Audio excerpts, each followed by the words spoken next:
Welcome in to the Vinyl Community Podcast.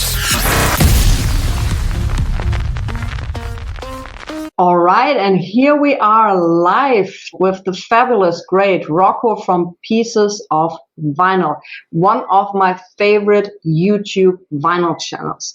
He has the best setup in the vinyl community. I love his lighting and everything, and also the way he presents his records. And Rocco also did in the past some videos about Vinyl Me Please, and when I spread the news that we're doing a live stream together, some people got in touch with me and told me, wow, Nadine, you're doing an interview with the official social media guy from Vinyl Me Please, because you were kind of the go-to person for Vinyl Me Please releases. And maybe, Rocco, you kind of introduce yourself and explain a little bit what your role with Vinyl Me Please actually is. Cool. Well, awesome to be here on Souldisco. I also am a huge fan of your channel as well.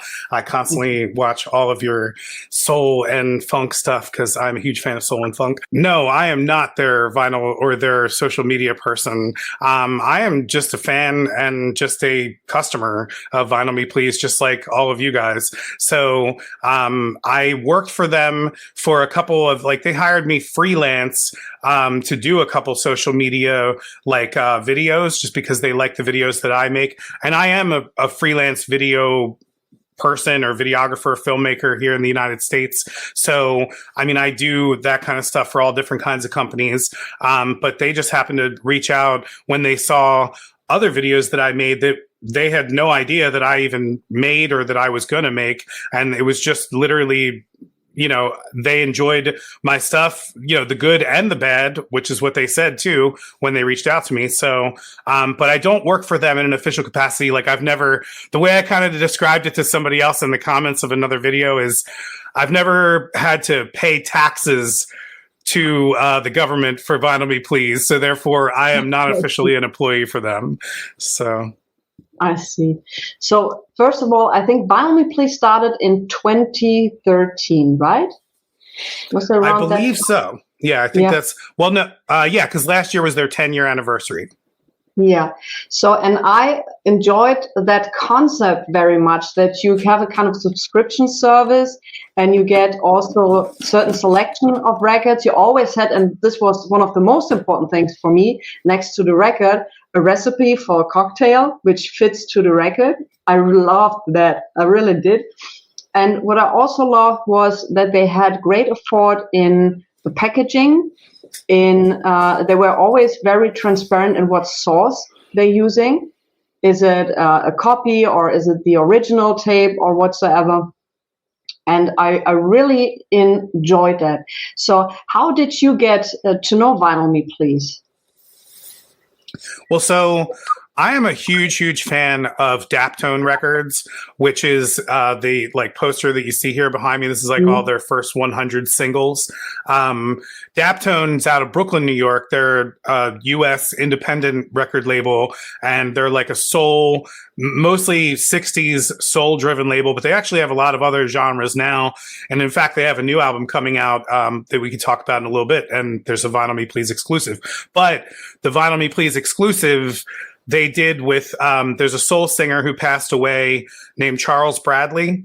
And Charles Bradley released a record called Black Velvet. And it was kind of like his last, record. I believe it actually released when he had already passed. And they, Daptone made an entire box set of it that had, it was really cool. It had all these pictures. It had these hand-drawn artwork from Charles, as well as some seeds so that you could go and plant a tree in his name, which was really cool. I went and bought that, and then I was listing it in my Discogs like I do with everything else, and I happened to notice that there was a club edition. It said, Charles Bradley Black Velvet Deluxe Club Edition, and I'm like, whoa, club edition, limited, what's this? And so I went and looked it up, and apparently Vinyl Me Please paired with Daptone and put out a purple and blue version of that record. I actually ordered it on Discogs, and it was one of my first instances of ordering something on Discogs and getting the wrong version of the pressing. So the guy sent me it, and I got the black version, and he didn't have the Vinyl Me Please version. So I've actually yet to get that Vinyl Me Please deluxe version. I'm going to actually get my hands on it one day, but I do have the regular black version, so that's why I just kept that. And the guy gave me a refund too, so that was good. But that had nothing to do with Vinyl Me Please, but that was on Discogs. So, but that was the first time I ever heard of them. And then I went and looked up because I was like, well, do they have other Daptone, reissues? And they actually did. They were actually coming out with These Sacred Souls. And we were just talking right before we started here about like the Chicano soul scene and like Chicano soldies kind of sound. And These Sacred Souls is a band that they released an exclusive on Vinyl Me Please with through Daptone. And Penrose Records is Daptone's imprint label that does more of like the Southern California like soul soldies sound.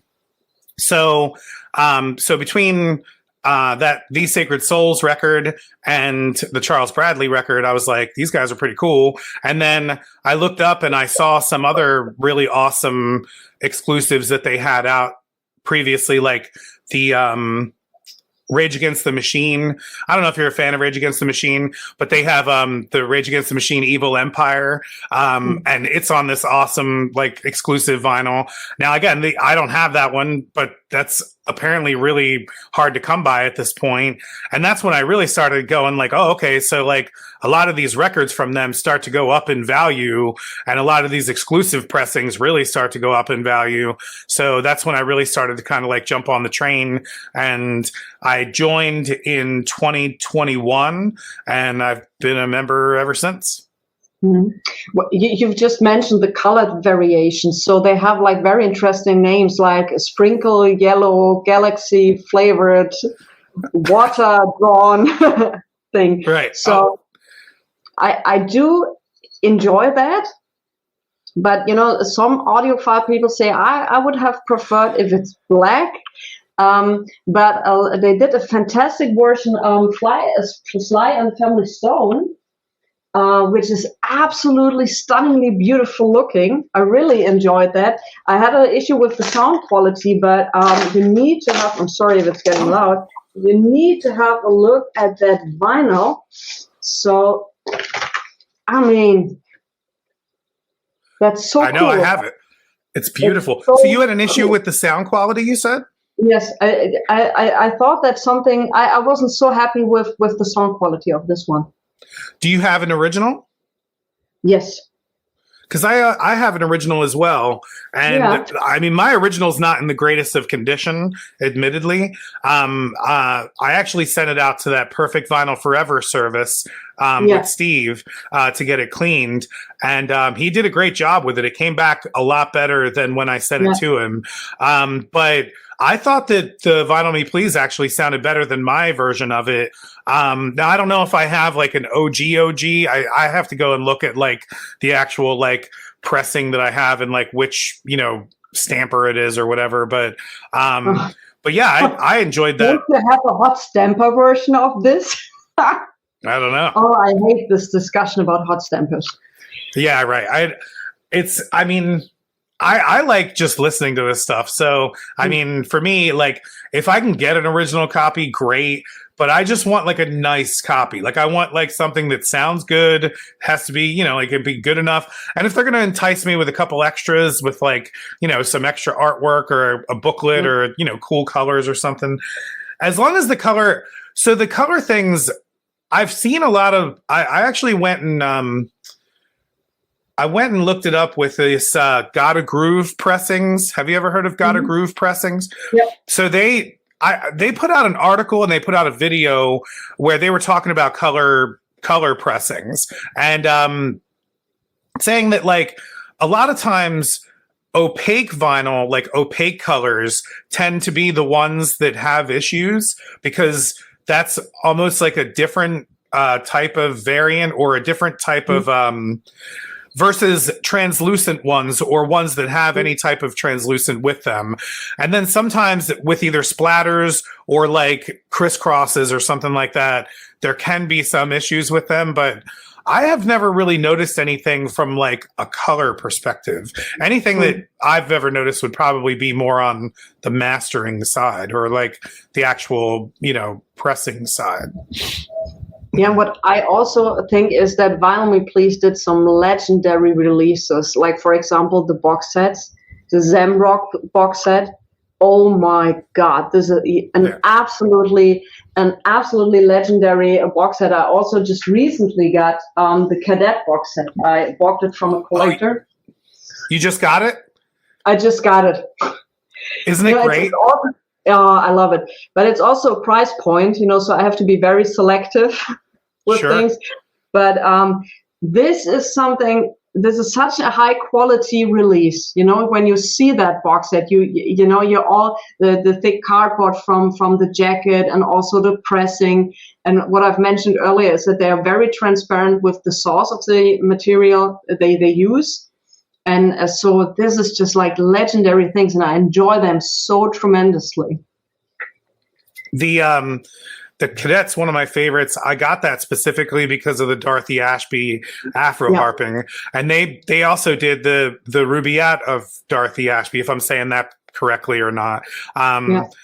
That's an amazing pressing as well. And this, speaking of the box sets, this one, the Vanguard one totally blew me away. And Michael talked about this one and its quality, and he was actually listed, I think, on their website for a while with his review of this.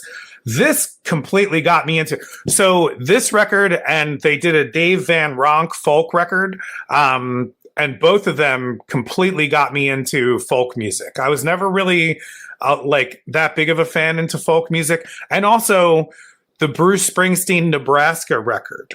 That, oh my gosh, that is like, that like brings me to tears every time you listen to it. Have you ever heard that record? Yeah. Yeah, that's I'm not the biggest Bruce Springsteen. I love the Born in the USA kind of period.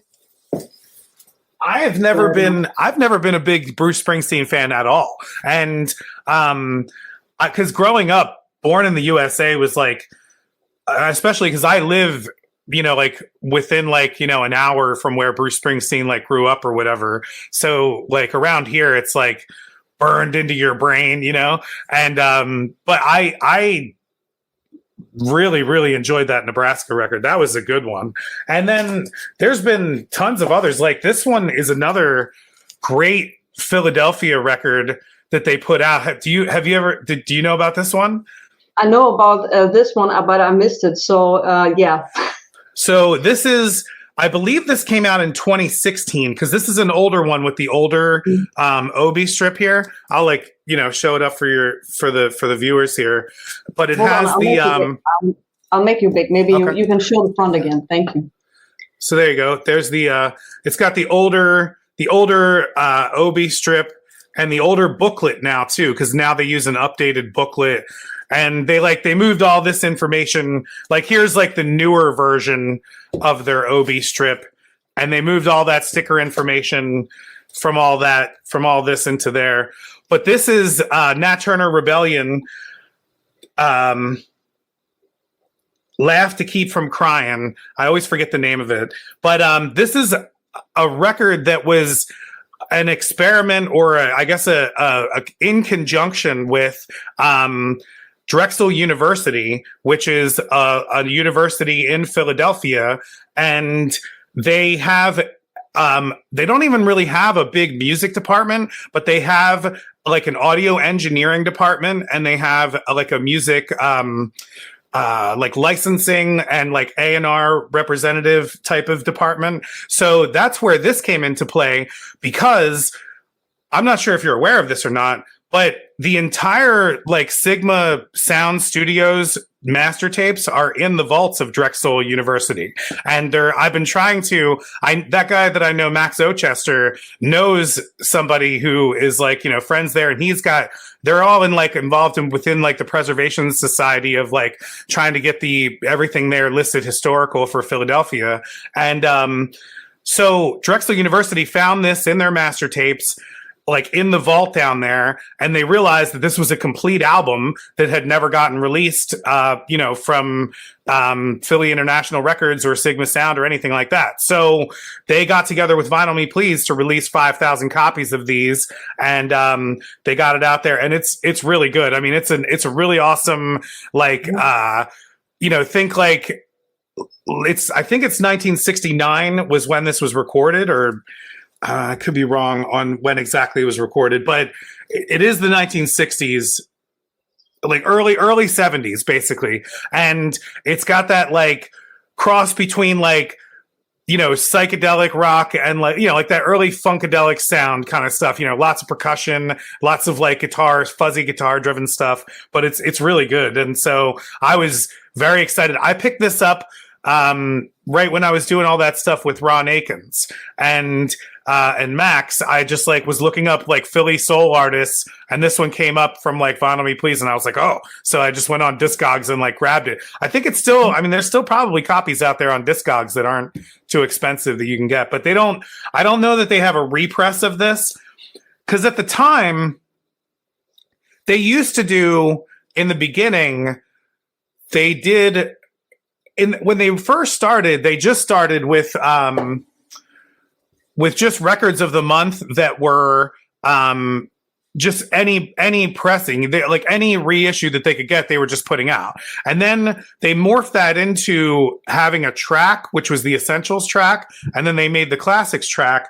So when they started doing that, that's where some of the ones like the Black Sabbath Paranoid and like these early ones come into play, that they're kind of limited, but they were records of the month that they did, you know, repress at some time.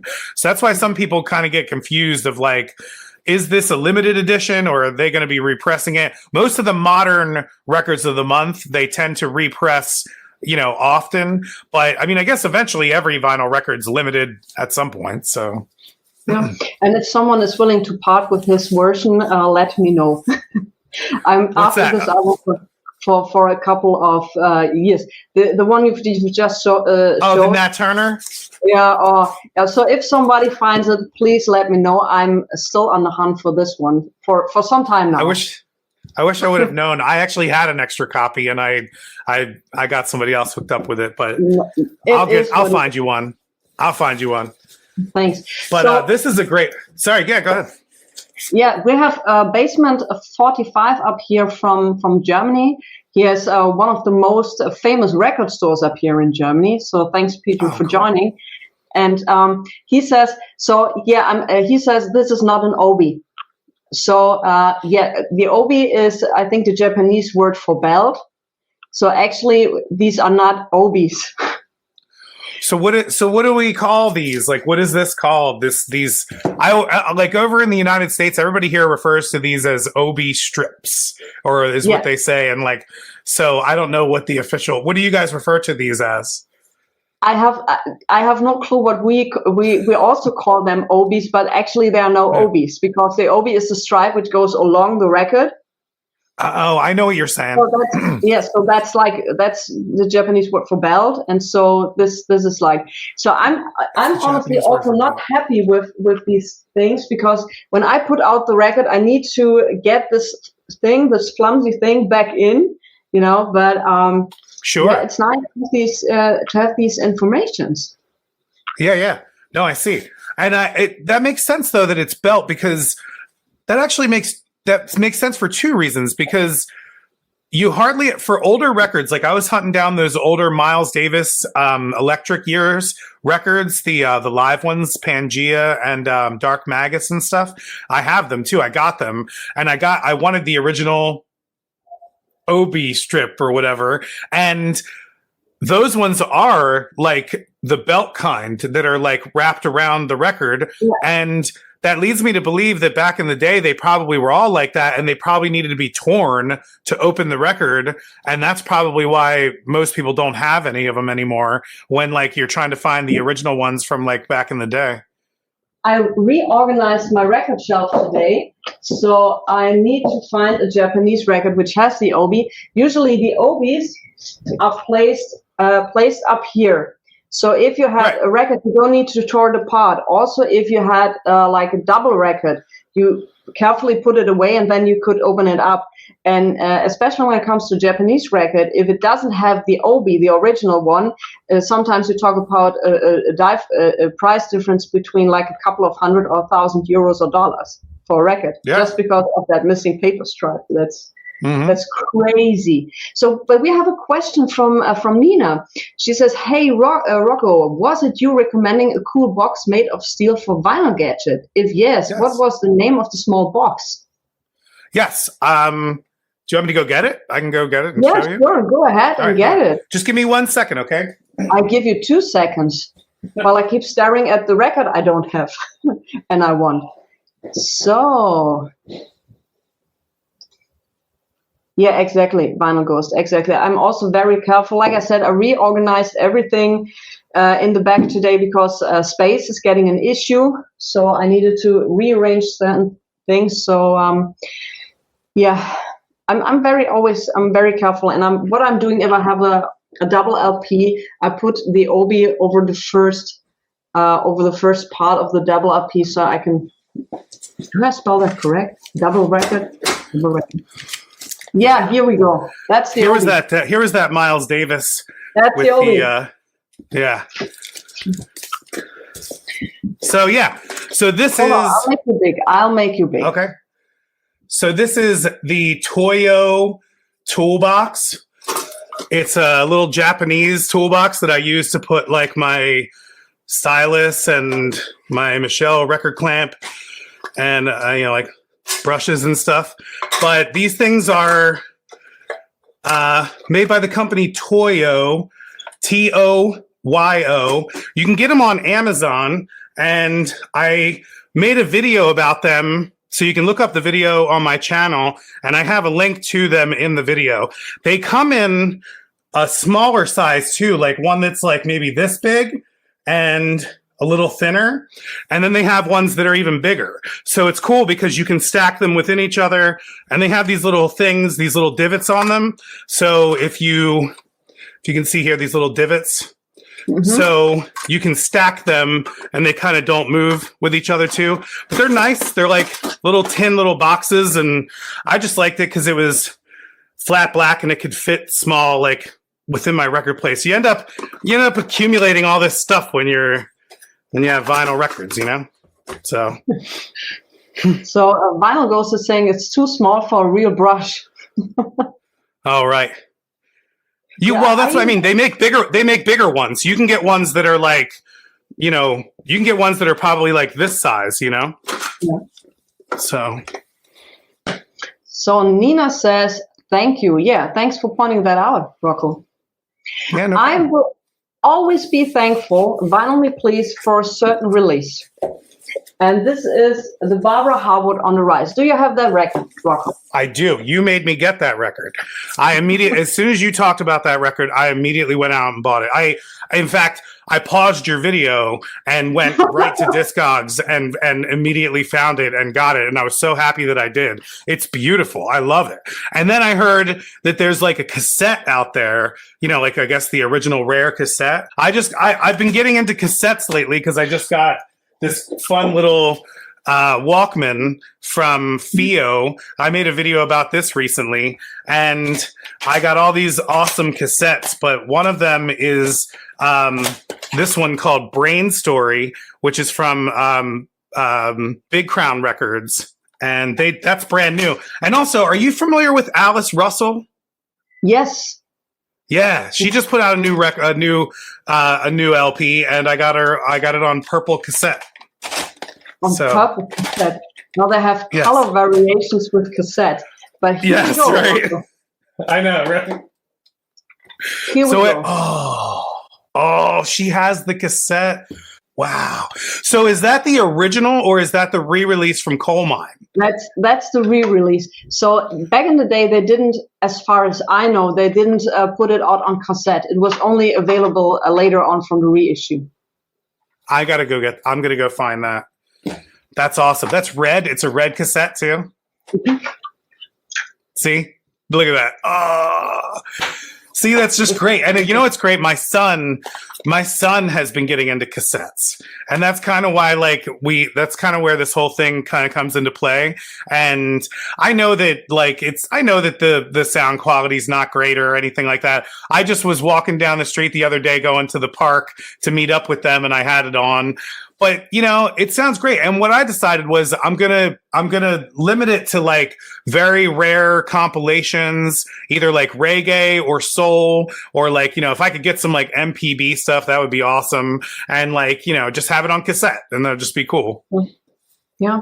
But yeah, this one is absolutely mind blowing. So this, I was looking for the original for years, and when I saw that on the Vinyl Me Please page that they did a reissue of this one, I was like in shock.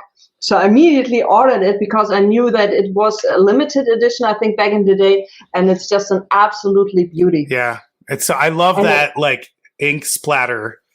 Yeah, and it sounds incredible. So everybody was there. Colored vinyl doesn't sound well. It sounds incredible. I do have the original, and the reissue sounds better than the original.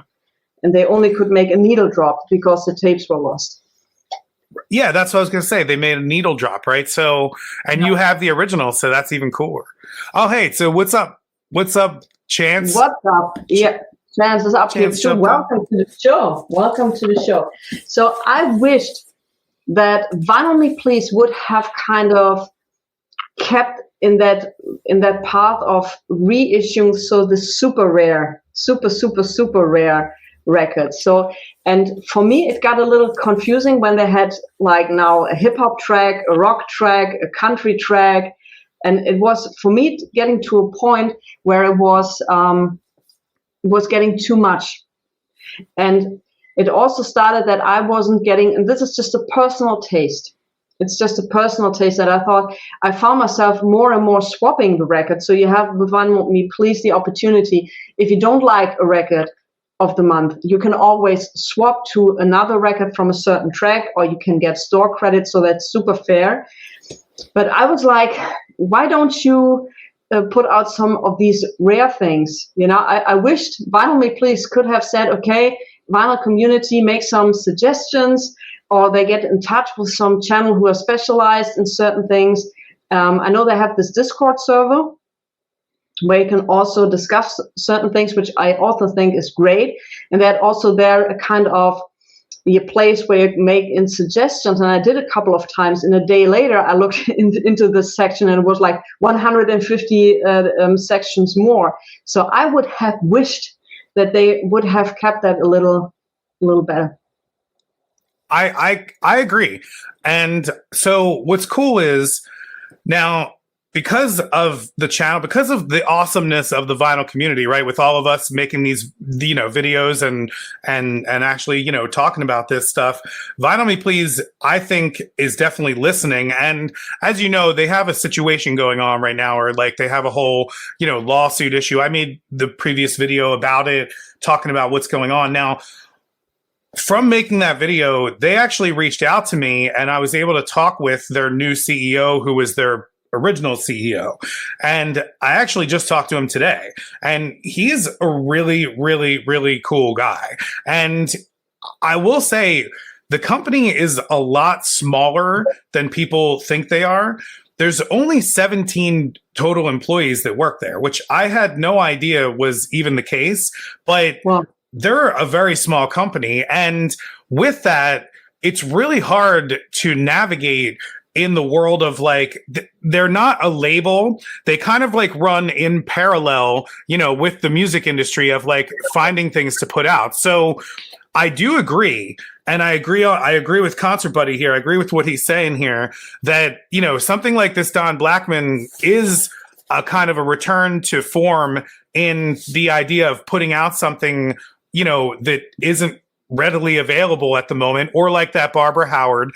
And I think that if they keep it to labels like, keep to putting out exclusives with labels like Daptone and, Big Crown and things like that, that they're going to be able to, at least keep pushing indie labels and stuff like that with harder to find records that you're not going to be able to get that variant of or that exclusive version of.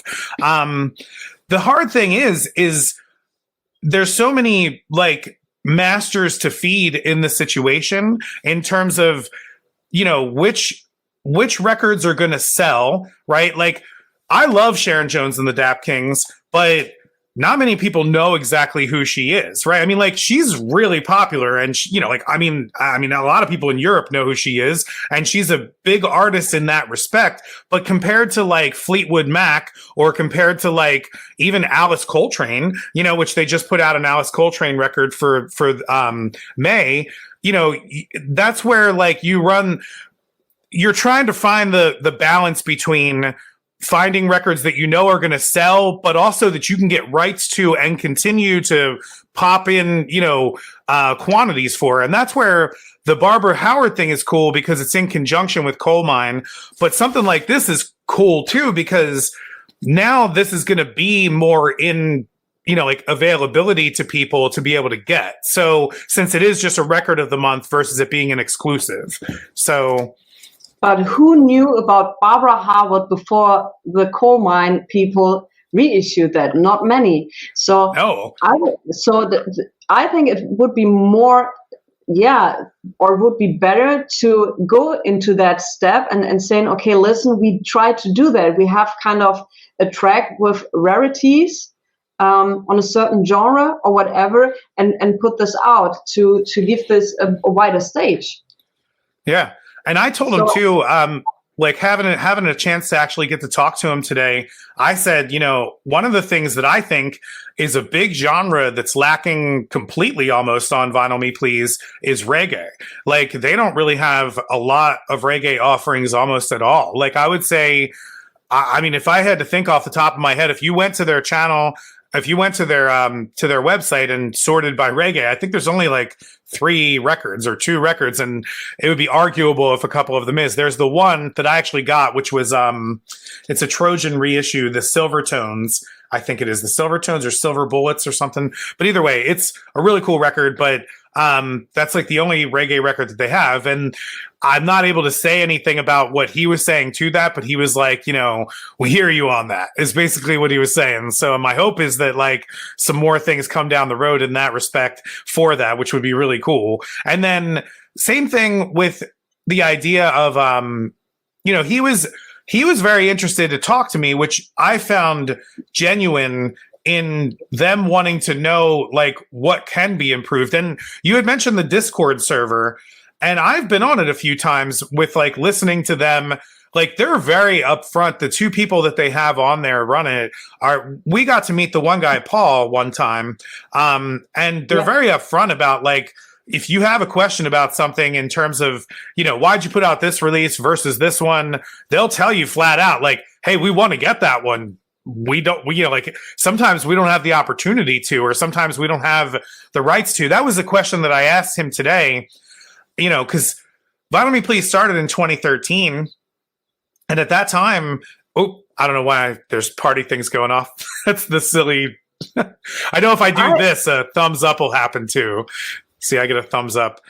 I don't have that feature. I want that feature. I don't know. Too. It's weird. It's my laptop. So, but anyway, he was saying today that, because I asked him, they started in 2013. And at that time, vinyl was kind of making a comeback, but it wasn't certainly what it is today in 2024. And do they have a harder time even getting access to things today than they did then? He was like, absolutely. He's like, there's so many times where we'll meet with labels or go to conventions with, music reps and stuff, and they'll ask for our wish list, or we'll tell them what we have ideas for. And they're like, well, this is going to be an anniversary edition, so we can't do that. Or this artist can't come in here because of this reason, and, all these different things. So, I mean, I could see why it's very hard to get certain issues. that all being said, it's another reason why it would be better for them to try to go after more things like this, or more things like, did you get the Errol Stubbs? Yeah, you probably have it back there, right? Yeah, but no, I wanted to put out, if Vinyl Please would get in touch with me, just for an example, I could have put it, just get into my shelf and like having like at least 4 records, like a Lou Johnson, which is not ever has ever been. This is a fantastic album. Jo and Garrett, she was on Chess, great record. Yeah. Tommy Young, yeah. Or like Lee Moses. Are you familiar with Lee Moses? Yes. So he was on Marble, and on Marble there was also Marvelous Madness, which is also an absolutely stellar album. So, yep. Stupid thing. But I love that. You mentioned just a couple of minutes ago that there are some issues with Vinyl Me Please. May you can go a little into detail what the issues are? Yes. So, and also, what's up, Bowie Aguilar? He just jumped into the chat here. He's an awesome follower of the channel. Yeah, I have that Ghetto box set. We'll talk about that one too. Yeah. So basically, I mean, if you're a member of Vinyl Me Please, you might have seen this. You might have seen that. If you want to, I'll show that there. Yeah. So you might have seen this, and you might have seen that this was coming.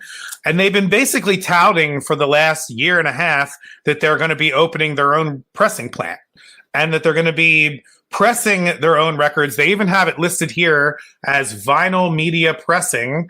And they even hired and had an entire article of Meet the Wizards, Gary Sailstrom. They hired from Quality Record Pressings to come in and run the plant. And apparently, I have no idea, and I wasn't able to ask him about any of this because they're currently in litigation and, like in court about this. But apparently Cam Schaefer, who was the current CEO as of a few months ago, he is one of 2 people. So there were 2 people that were the original founders, Matt, and I think the other guy's name is Terry.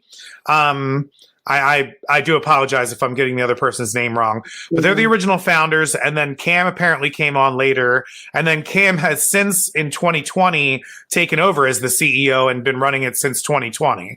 And so apparently this was either his brainchild or something to do with what they were doing with him.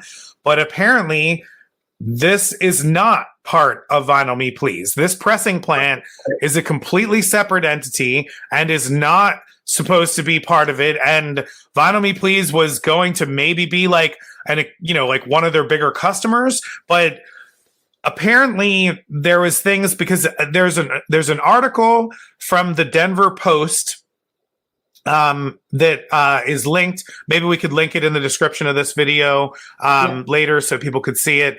But that's basically the only place that I was able to get the actual information of this from.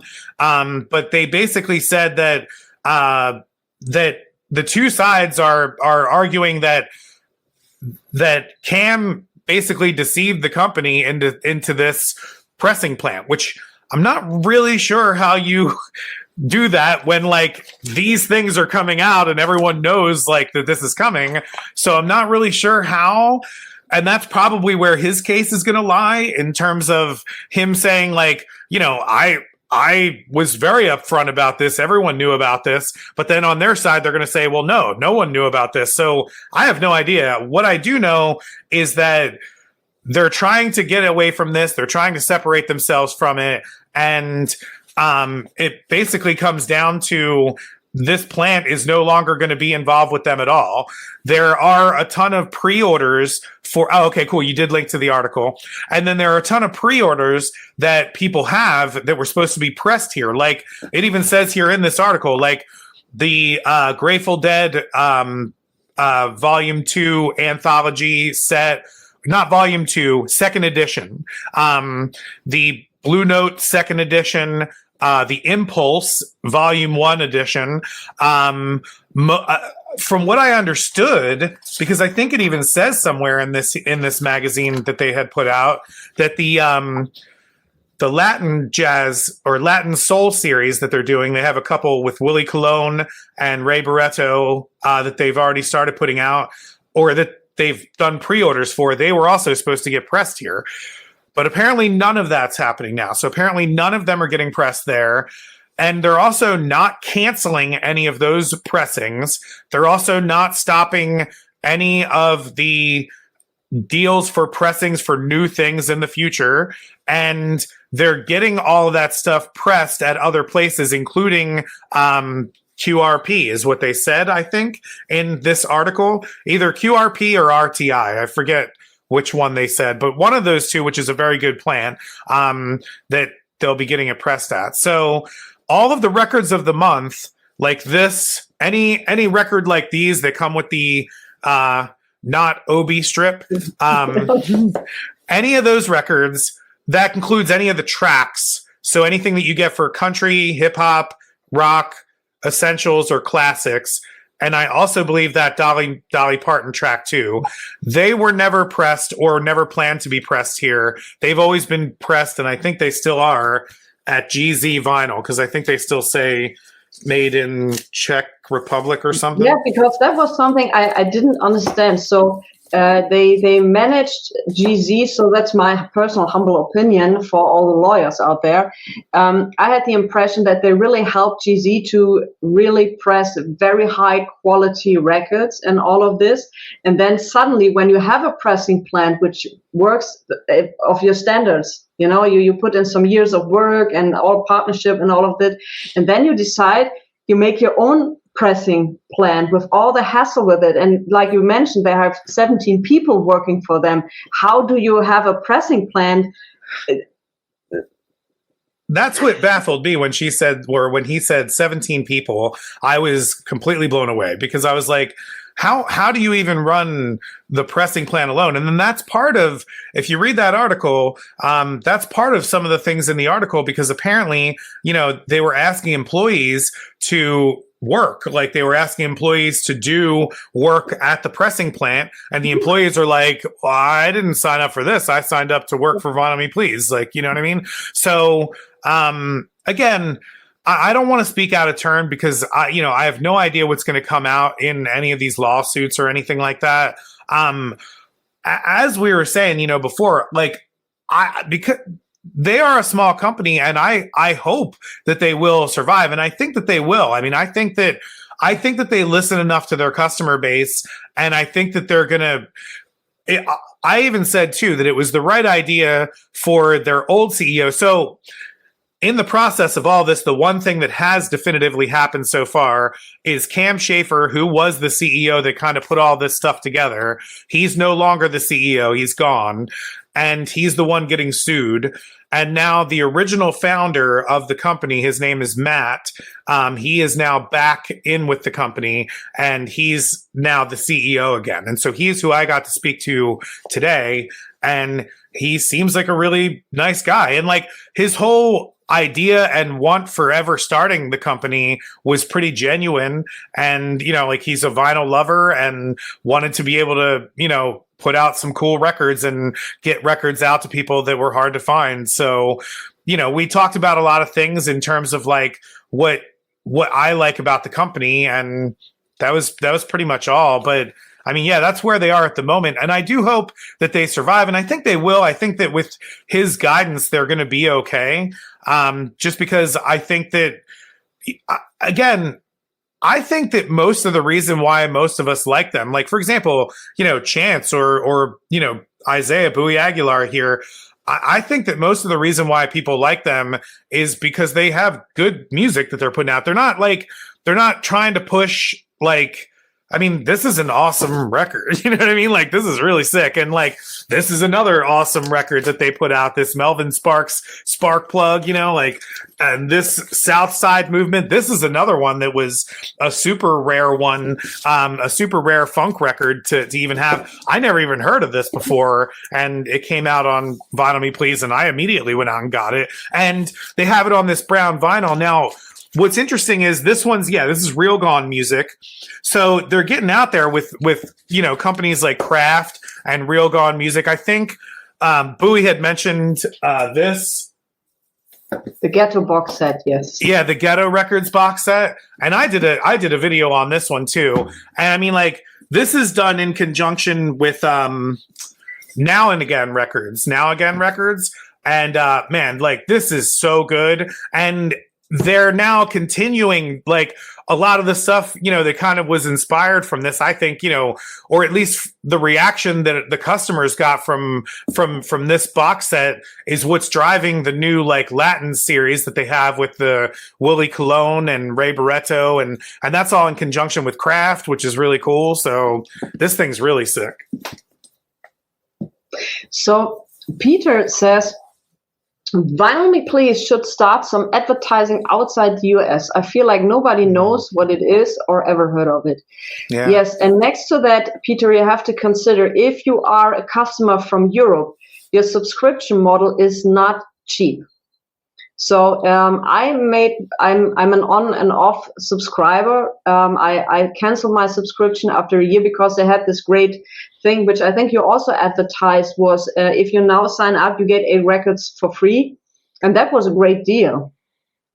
So but like I said, if you're a European customer, it's not the cheapest way to do, and I hope they work on the pricing so that it's more affordable for people. But like I said, also with the customer service, I never had an issue with the customer service. You know, I got the gospel box set, which they did, and like, all of the records were scratched, and I immediately got a new one. So yeah, but I wasn't so happy. Yeah, sorry. They did send you a new one though?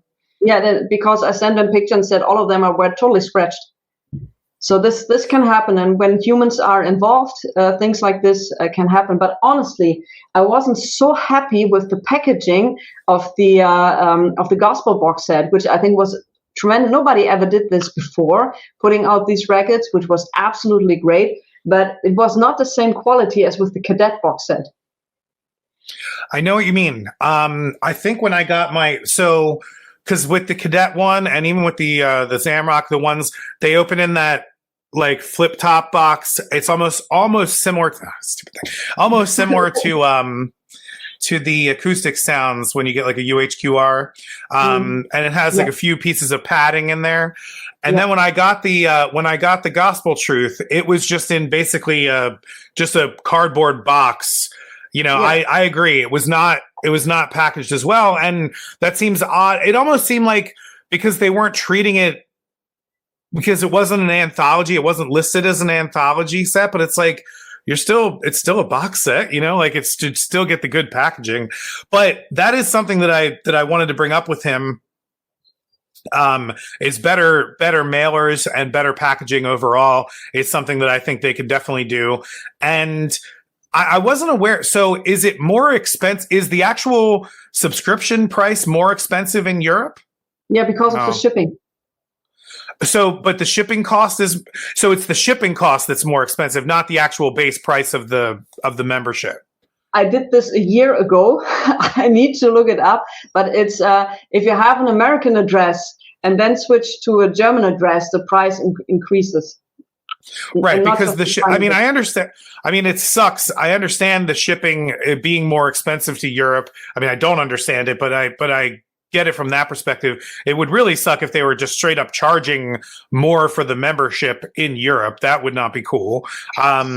But yeah, I mean, that is something that I will bring up to him because I will get a chance to talk to him again. And when I do, I will talk to him definitely about advertising more in Europe and about even just trying to get more of a European, you know, market out there, especially because if I'm not mistaken, like GZ Vinyl's in Europe, right? So the records are coming from Europe to come back to the United States. So start doing advertisement in Europe. And maybe you have a YouTuber who is into collaboration, like the same thing you kind of did for the US market, and like having them present everything and having then a storage up here in Europe where you can ship this. This would absolutely make sense. And Peter points out it's like $10 more expensive than the subscription than if you are in the United States. And that's a lot. That's also that's just the shipping alone is $100 more expensive, makes it more expensive. I think so. It would be logical. So and Chen says Europe and Canada are much higher than the US. Yeah. Okay. Yeah, I'll have to. I mean, yeah, I'll definitely talk to him about it. Yes, that would be great. And like I said, if you have like YouTubers up here, like in Europe, like you are for the US market and putting people in contact, this would be very good, because if you show a record in a video and tell the people, look, this just came out, this is a beautiful box set, and you open it up and show the records and all of this totally would make sense in having somebody in your language, for example, the German market. Just an example. I know of a very good German YouTuber that would be really great at this. But yeah, no, I mean, I seriously, I definitely would. I think that's a great idea, and it's something that unfortunately I always overlook when I'm sitting there, because I had the chance to talk to him and I'm like trying to figure out, like writing down questions to ask him or whatever. And I'm trying to think of like what I want, because the other thing is I'm not too picky about like their choices. And I even said that to him too. Like, I mean, one of the reasons I said this to him, that one of the reasons why I joined the service is because I've already been collecting for 20 years, that maybe the service is not a beginner's service, where if you're trying to fill out your new collection with Led Zeppelin and Pink Floyd and the Beatles, like everybody does right when they start collecting, it's not really the place to go for that. So it's more of a place to go where you've already kind of exhausted yourself. And now you're like, you know, I'm willing to let somebody else kind of make some choices for me. And that's where, like I said, I mean, getting into Bruce Springsteen, or me getting into, you know, the Vanguard Records box set, you know, like I wouldn't have done that had they not, you know, suggested it. So, yes, I mean, that's a cool thing. Yeah, that's a great advantage for the subscription model. And also, if you're not a subscriber, you can still cherry pick in the store. Oh, absolutely. Yeah. And you can also buy this stuff on secondhand too. I mean, like that Vanguard, you know, just so people know too, especially people in Europe, that Vanguard box set goes for like well below its retail price for some reason. I have no idea why, but like people should not sleep on that. Like you can get that Vanguard box set for like $170 US, you know, which is an absolute steal for what it is. I mean, like it's, you know, audiophile vinyl. It's really nice. Comes with a beautiful booklet, comes with a beautiful box, and they're all color variants and everything. And it's like $150-$60, you know, I mean, that's not bad at all. But now you have to consider one thing. If I want that box set and I'll find it very cheap in the US market, I need to pay taxes. I need to pay shipping. So if it comes up here, so vinyl me, please. If you talk to, I had to buy this from Europe, and I had to buy this from Japan. I mean, I mean, this is the Miles. It's in immaculate condition.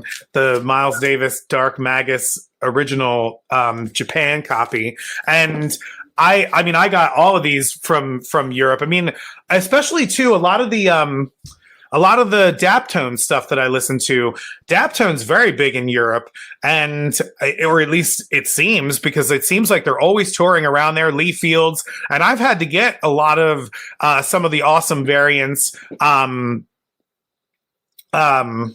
had to get a lot of the awesome variants and stuff like that from Europe, and I've had to pay the tax coming in for that. In fact, I'm actually, we were talking about cassettes earlier.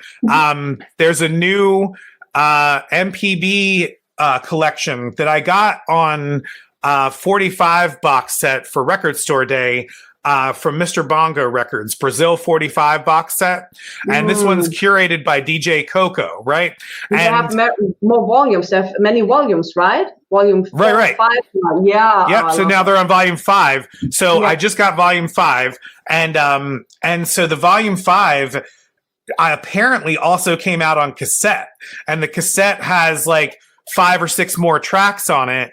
And they only released like 150 of them. And so there's somebody out there on Discogs right now that has one in the UK, and it would be a cheap price for it in the UK, but then I got to pay like an extra $30 in shipping, to get it over here. Plus the conversion rate, like my conversion rate, like the US dollar is a little lower than the pound, I guess it is. So The new So that Boogaloo new record artist Boogaloo record already sold out in the UK. with the clear 45. Wait, which new Boogaloo record?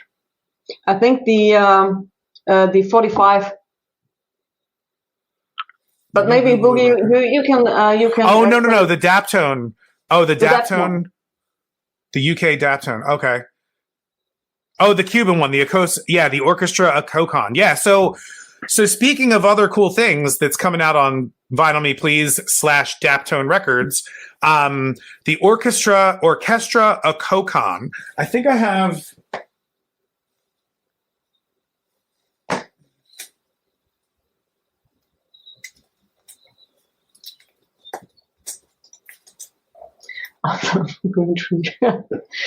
Sorry, I have it upstairs.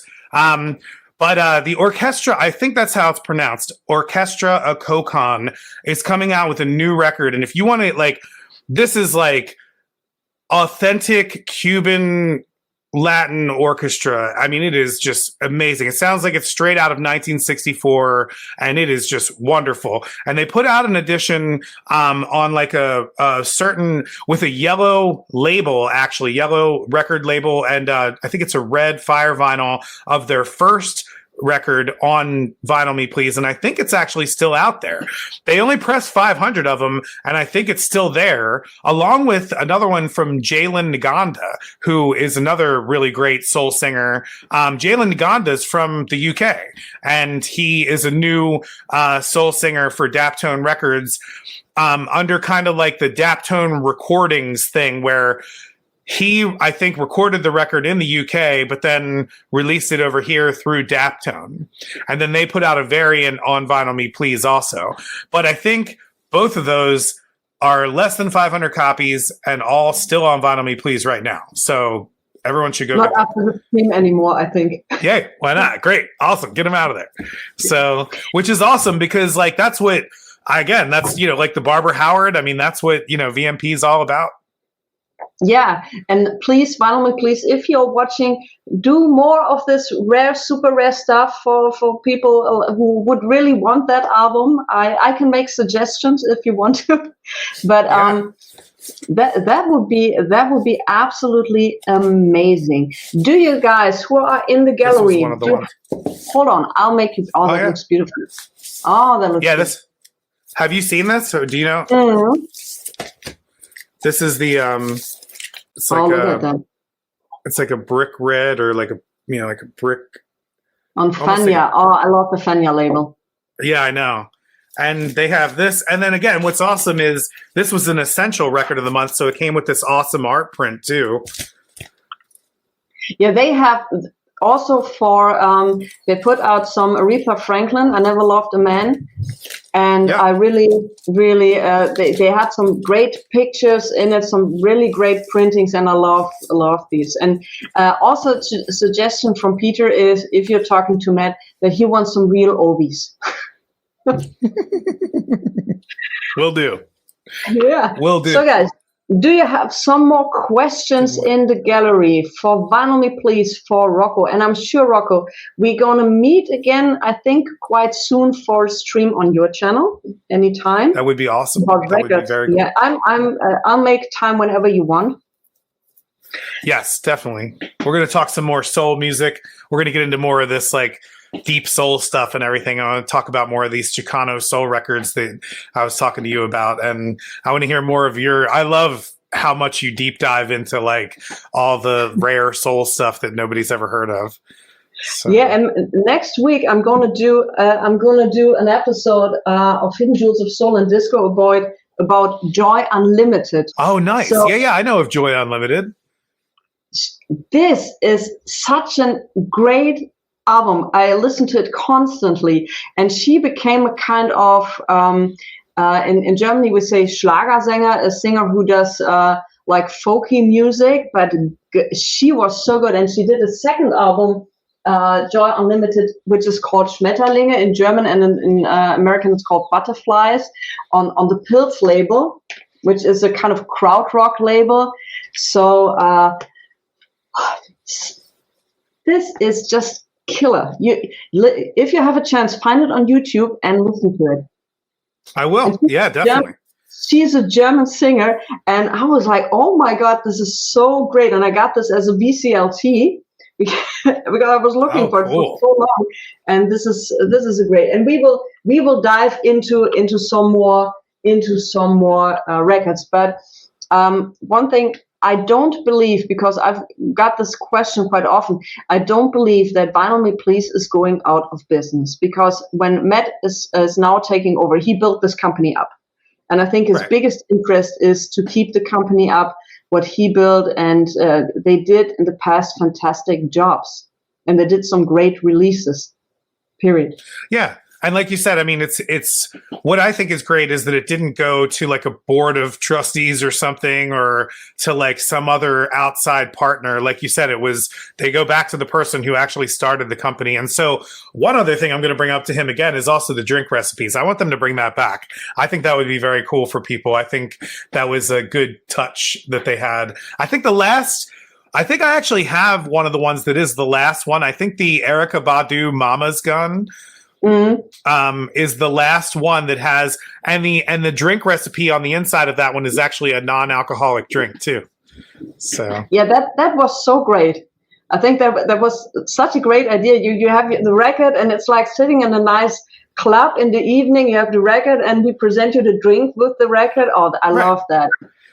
I think that's where the name came from too. So that's pretty cool. All right, everybody. Yes, we're going to wrap it up. We're going to wrap it up on our Rocco. Thank you so much for taking the time, for explaining a little bit the information and everything's around. And I can highly suggest that you check out Rocco's channel. I put the link to his channel down below on the description in the live stream. And we see each other again on Rocco's channel, and we dive more into records. And I can't wait to talk about some of the records I've seen in the back. And once again, Rocco, thank you. Yeah, there are some box sets I want, I tell you for sure. Oh, you know what I just got to? This just came out, right? I got the 1989 version. Whatever it is, 1989, or the one that came out like originally back, that has the actual jackets. So can you show that? Can you please show the box with the jacket? Because is the other box different? Does the other box don't have jacket? Right. So the one that just came out recently is a little bit cheaper, and it doesn't have all the full jackets of the records. It's just like they're like the just like an insert almost for each cover. Okay. Can you show that, please? The original with the covers? Yeah. You want to see it now? Yeah, sure. I want to see it now. Oh, sure. Oh, okay, great. No, I have you up here. Hold on. So this is the box itself. These are the actual jackets, the actual records from. This is the actual box set.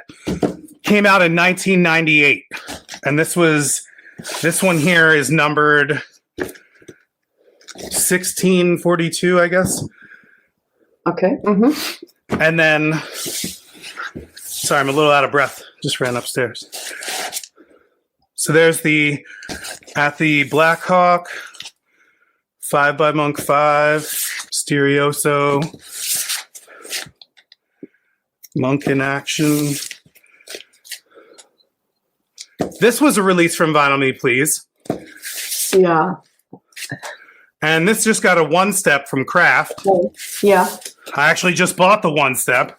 And this was an OJC. This just came out on an OJC that I just got also. So when you get this new box from Chad, he just came out with this new box set. The new box doesn't have the actual jackets. Like these are the actual, I'll make you big. Can you show the jacket again? Yep. Sorry, let me put it over here. So these are the actual, this is an actual jacket. And these don't come with, these do not come with the new edition that Chad just put out. The new edition only has it only has these as just like an insert, like the way that you would just get like an insert for a jacket. It does come with, all the QRP sleeves.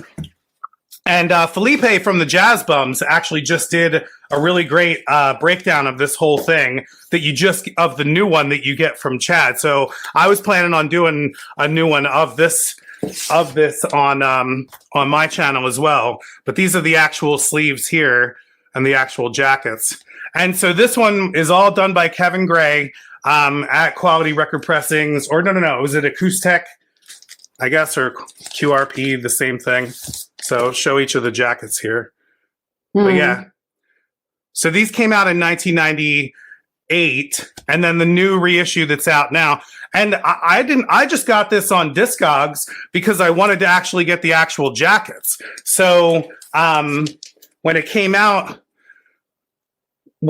from Chad, and now he just released also the individual. You can buy all these individually with each of the jackets from Discogs. So I think that's pretty cool too. So if you wanted to get that, I saw some other people jumped in here. There's a couple more to show. Like I said, this Brilliant Corners, I just got this as the Craft One Step, and then like a couple days later saw that box set announcement, and I was weighing between that Craft One Step and the Vince Guaraldi one because they were on sale on Craft, so I bought them. But yeah, then there's this one. And then I got an OJC of this one too, but it was scratched. So I was glad to be able to get that one back and go with that. So, hello, Norman. Welcome to the show. Norman Maslow. Hi. So surprised they even did a new box set without covers since they released the full albums with covers a few weeks later. Okay. I know. And then it makes it harder to decide. If you go through and do the pricing, I think the way he priced it out, I think they're like $40 each for each of these with the jackets, and there's 7 of them. So it's like $280. It almost is like an equal price. You basically pay like a little bit more for this like box here, for this box and the booklet that comes with it. So that's why I just went on to Discogs and found this for a really good price from a place and just got it from them for that price. I'm looking so forward to our next stream when we only talk about records. Yeah. Cool. It'll be a lot of fun. Yes. Yeah. Very so, cool. Norman. 12 album full Birds box of their Columbia catalog. I agree, Mazzy. I told them too that they should do like other, either. I mean, I mentioned reggae stuff. I said they should do like a reggae anthology box set of somebody's. And then, it would be awesome to do something like that, like all 11 albums from the Byrds or something, or even like other like cool San Francisco bands or even like, psych bands that weren't, that popular. I really like what Noble Records is doing with like reissuing a lot of those rare psych stuff, all that stuff. Yeah. And for me, especially, why don't you do that with Soul Records? Vinyl Me Please. So you started great. Why don't you do that? Because people are going to buy it because it's so super rare, has never been reissued before. I agree. Very much so. Okay, guys, now we are wrapping it up. Stay tuned. Rocco will announce on his channel when we are going to do a live stream. I also was asked if we're doing regular streams because I kind of talked to some people. We figured that out. We sure will. And thanks everybody for watching. Once again, Rocco, thank you so much for all your insights. And Boogie, what do you have? They should do soundtracks. Oh yeah, that's also a great idea. And that's a good soundtrack too. That Mambo Kings. So they need to that Betty Davis Light in the Attic too. Yep. Oh yeah, that was also great. And a very special record from each country in Europe. Yeah, they did say that they're going to start looking into what's called like guest curation things. So I really think that would be an awesome idea. All right, is somebody else having suggestions or questions before we end? Let go of the Mandu guys. Well, I have no clue. Do you know that, Rocco? I'm not sure. I didn't hear that they let them go. I do remember them bringing them in because I remember they made because did Mondo go out of business or something? I think Mondo went out of business, but I do remember them bringing those guys in, and I remember there was one of these write-ups saying that they were going to be doing a lot more soundtrack things because they did just release that Footloose thing. I wasn't crazy about it, but like they have that all the and there's also a Barbie one too. And that Barbie one, I wasn't I'm not going to buy it, but like there's a lot of cool like looking stuff in there. If you're into that kind of thing, you would love that box set. So absolutely. All right, guys. Thank you once again, Rocco. We see each other soon. Everybody in the gallery, thanks for joining. Everybody who will watch later on. And Peebles, yeah, totally and Peebles, totally Al Green, who was also on high. There were many great. They've done a lot of the Al Green stuff. Yeah. So they would have a connection with High. Yeah. Yeah, and they also should do some Vault stuff, which was a sub label by Stax. So that also, we have many ideas, Rocco. You need to write everything down. I will. Well, this is recorded now, so we'll get them watching this and tell everybody to watch this, friends. Share it with your friends and get everyone out there watching it and get Vinyl Me Please watching it. So it is. Okay, everybody, have a great time. I see you soon. And Rocco, thanks once again. Thank you, Nadine. I'll see you later. And that was another trip around the turntable. Thanks for listening to Vinyl Community Podcasts.